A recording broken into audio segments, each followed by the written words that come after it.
Hello guys, welcome to story nation. और आज हम पढ़ने वाले the beginning after the end का चैप्टर नंबर 5। बाकी चैप्टर्स आपको प्लेलिस्ट में मिल जाएगी और प्लेलिस्ट की लिंक डिस्क्रिप्शन में जाके चेकआउट कर सकते हो आप।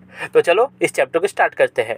तो पिछले चैप्टर में हमने देखा था कि एक बहुत बड़ा धमाका होता है और रे एलाइस को उस धमाके से बचा लेता है। अब आगे रे बोलता है कि तुम ठीक तो हो ना हनी, लेकिन एलाइस चिल्लाती है आठ अभी भी वही है।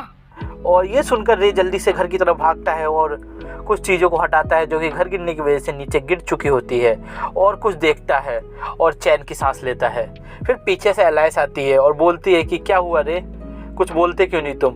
रे खुद से ही कह रहा होता है कि ये कोई मजाक है क्या, और कहता है कि वो अभी तक 3 साल का भी नहीं हुआ और फिर हम देखते हैं आर्ट को जो कि हवा में उड़ रहा होता है और नीचे आता है और मन में बोलता है कि ऐसा लगता है माना कोर अवेकन होने से ये पेड़ भी मुझे ज्यादा हरे दिख रहे हैं। और फिर उसका ध्यान सराउंडिंग्स पर जाता है और वो बोलता है कि ये क्या हुआ, हम पे कोई अटैक हुआ है?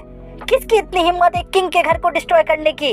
और फिर सीन शिफ्ट होता है और हम देखते हैं कि आर्ट एक रूम में है और बुक पढ़ रहा है और बोलता है कि घर को रिबिल्ड करने के अलावा बहुत कुछ हो चुका है इस 1 साल में। मतलब कि अब आर्ट को अपना माना कोर अवेकन किए 1 साल बीत गए होते हैं। एलाइस उसे अब पढ़ना और लिखना सिखा रही है और उसने बेसिक्स ऑफ माना मैनिपुलेशन एंड आर्गुमेंटेशन सीख लिया है। सबसे पहले हमने बॉडी वर्कआउट किया क्योंकि ये बॉडी बहुत छोटी है और ज़्यादा समय नहीं बीता था जब फादर ने मेरी प्रैक्टिस स्टार्ट करा दी और मुझे एक वुडन स्वॉर्ड भी गिफ्ट किया 3rd बर्थडे पर। फिर हम देखते हैं रे को जो आर्ट को बता रहा होता है कि उसे अपना माना फ्लो उसकी ब्रीथिंग से मैच करना होगा और बताता है कि जैसे तुम्हारे पास एक दिल है वैसे ही अब तुम्हारा माना कोर भी तुम्हारा एक ऑर्गन है। आर्ट मन में सोच रहा होता है कि क्या कोई 4 साल का बच्चा ऐसे इंस्ट्रक्शन समझ पाएगा। फिर हम देखते हैं आर्ट और रे की स्पैरिंग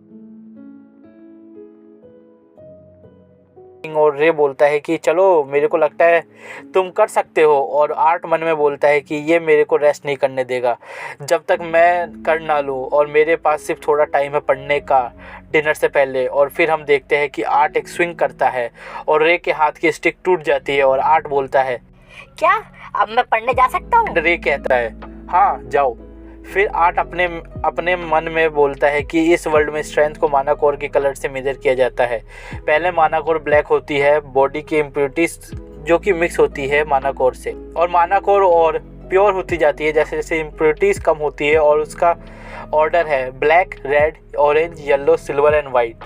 हर स्टेज 3 शेड्स में है, ब्लैक, सॉलिड और लाइट। जितना लाइट माना कोर उतना ही प्योर और स्ट्रॉन्ग वो होता जाता है। एलाइस की आवाज़ आती है आर्थर खाना खाने का समय हो गया है।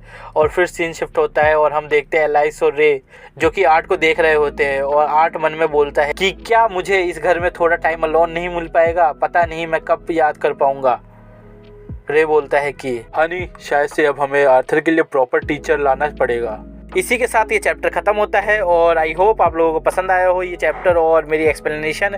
कुछ भी सजेशन हो तो कमेंट सेक्शन ओपन है, लाइक कर दो इस वीडियो को और सब्सक्राइब कर दो इस चैनल को और उस बेल के आइकन को दबा देना सारी अपडेट्स टाइम टू टाइम लेने के लिए। तो चलो बाय बाय और कीप वॉचिंग स्टोरी नेशन।